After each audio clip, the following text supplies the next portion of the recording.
দার্জিলিংয়ের Padmaja Naidu Himalayan zoological পার্কে আগমন হলো 6 নতুন অতিথির।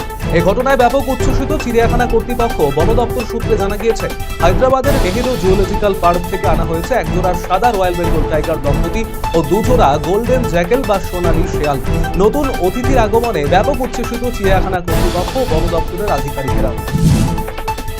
গোপন সূত্রে পাওয়া খবরের ভিত্তিতে শনিবার জাল রাসায়নিক সার কারখানার হদিশ করল উত্তর দিনাজপুর জেলার গোয়ালপুকুর থানার পুলিশ।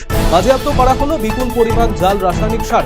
জানা গিয়েছে, গোয়ালপুকুর থানার পূর্ব মালিগাঁও গ্রামের বাসিন্দা মোহাম্মদ মুজাহির বহুদিন ধরে জাল রাসায়নিক সার তৈরি করে নামি দামি কোম্পানির বস্তায় বাজারে ঘুরে বিক্রি করতেন। গোপনে খবর পেয়ে শনিবার তার কারখানায় হানা দেন পুলিশ কর্মীরা। প্রায় 300 বস্তা জাল সার বাজেয়াপ্ত করা হয়েছে। আটক করা হয়েছে এক শ্রমিককে। গাছের ডালে ঝুলন্ত অবস্থায় এক যুবকের মৃতদেহ উদ্ধারের ঘটনায় ব্যাপক চাঞ্চল্য ছড়িয়ে পড়ল এলাকায়।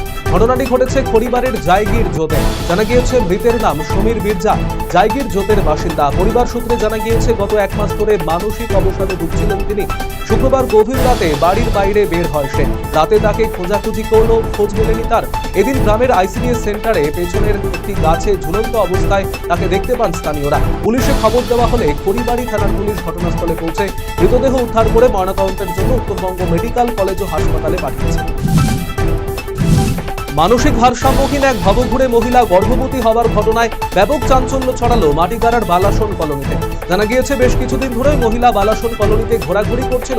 এদিন এক আশা কর্মীর ওই মহিলাকে দেখে সন্দেহ হলে তাকে জিজ্ঞাসাবাদ করে আশা কর্মী নিশ্চিত হন তিনি 3 থেকে 4 মাসের গর্ভবতী। এরপরই ওই মহিলাকে উত্তরবঙ্গ মেডিকেল কলেজ ও হাসপাতালে প্রসূতি বিভাগে দেখানোর পর তার ইউএসজি পরীক্ষা করানো হয় এবং তাতেই চিকিৎসকেরা নিশ্চিত হন সে একজন গর্ভবতী। ভারত সরকারের কেন্দ্রীয় তথ্য এবং সম্প্রচার মন্ত্রকের উদ্যোগে ও গাজল দেশবন্ধু ক্লাব ও লাইব্রেরির সহযোগিতায় বলরামপুর জুনিয়র হাইস্কুল ময়দানে অনুষ্ঠিত হলো বিভিন্ন ক্রীড়া প্রতিযোগিতা। জাতীয় পতাকা উত্তোলনের মধ্য দিয়ে ফুটবল টুর্নামেন্ট এবং তীরন্দাজি প্রতিযোগিতা আয়োজিত হয়। এই উপলক্ষে আদিবাসী নৃত্য প্রতিযোগিতা অনুষ্ঠিত হয়। চ্যাম্পিয়ন এবং রানার্স স্থানাধিকারীকে ট্রফি ও পদক দিয়ে পুরস্কৃত করা হয়। 26 বিধানসভা নির্বাচনকে বাকির চোখ করে বিজেপির তরফে শুরু হয়েছে সদস্য সংগ্রহ অভিযান। শনিবার দক্ষিণ দিনাজপুর জেলা বিজেপির সদস্য সংগ্রহ অভিযান ও পর্যালোচনা বৈঠক অনুষ্ঠিত হলো বালুরঘাটে। এদিন বালুরঘাটে জেলা বিজেপি কার্যালয়ে বৈঠক অনুষ্ঠিত হয়। বৈঠকে উপস্থিত ছিলেন বালুরঘাটের সাংসদ তথা বিজেপির রাজ্য সভাপতি সুকান্ত মজুমদার, জেলা সভাপতি স্বরূপ চৌধুরী, জেলা সম্পাদক বাপি সরকার সহ অন্যান্য নেতৃত্ব। অপরাজিতা বিলকে আইনের স্বীকৃতির দাবিতে আন্দোলনে নামল মহিলা তৃণমূল কংগ্রেস। শনিবার গাজল শহরে বিক্ষোভ মিছিল অনুষ্ঠিত হয় অপরাজিতা বিলকে কেন্দ্র করে। প্রথমে গাজল ব্লক ক্যাম্পাসে জমায়েত হন সংগঠনের সদস্যরা, পরে সেখান থেকে মিছিল শুরু করে গাজল শহর পরিক্রমা করে। উপস্থিত ছিলেন সংগঠনের সভানেত্রী সাগরিকা সরকার, ব্লক তৃণমূল সভাপতি দীনেশ টুডু, পঞ্চায়েত সমিতির সভাপতি মোজাম্মেল হোসেন। কালিয়াগঞ্জ থানা প্রাঙ্গণে আদি কালী মাতার বাৎসরিক মহাপুজো অনুষ্ঠিত হল শনিবার। প্রতি বছর অগ্রহায়ণী অমাবস্যা তিথিতে কালিয়াগঞ্জ থানা প্রাঙ্গণে বাপুজি মন্দির ও মোস্তফানগর অঞ্চলের হাট কালিয়াগঞ্জ পুরাতন থানা ময়দানে মন্দিরে একই সঙ্গে মা আদি কালী মাতার বাৎসরিক মহাপুজোর আয়োজন করা হয়। কালিয়াগঞ্জের বিশিষ্টজন এবং থানা আবাসনের মহিলাবৃন্দ যৌথভাবে আদি কালী মাতার বাৎসরিক মহাপুজোর আয়োজন করে থাকে। অপরাজিতা বিলকে আইনের স্বীকৃতি সহ অন্যান্য দাবিতে আন্দোলনে নেমেছে মহিলা তৃণমূল কংগ্রেস। শনিবার সারা রাজ্যের সঙ্গে দক্ষিণ দিনাজপুরের একাধিক ব্লকে মিছিল শুরু হয়।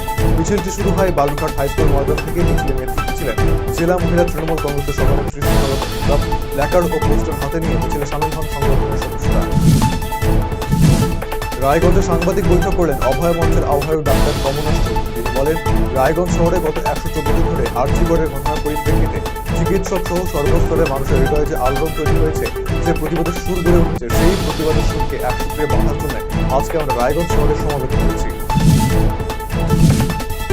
স্কুলের মধ্যে বিষাক্ত ফল খেয়ে একে একে অসুস্থ হয়ে পড়লো কমপক্ষে 20 জন পড়ুয়া। শনিবার এই ঘটনাটি ঘটেছে কালিয়াগঞ্জ থানার অন্তর্গত বিমলপাড়া চাউলি প্রাথমিক বিদ্যালয়। জানা যায়, রোজকার মতো এদিনও স্কুল শুরুর আগে পড়ুয়ারা স্কুলে চলে আসে। স্কুলের পেছনের একটি গাছ থেকে তারা কাজু বাদাম সদৃশ কিছু বিষাক্ত ফল পেড়ে খেতে শুরু করে। একে একে অনেকেই এই ফল খেয়ে নেয়। শিক্ষকেরা স্কুলে এসে এই ঘটনা লক্ষ্য করেন। কয়েকজন স্কুলের মধ্যে বমিও করে ফেলে।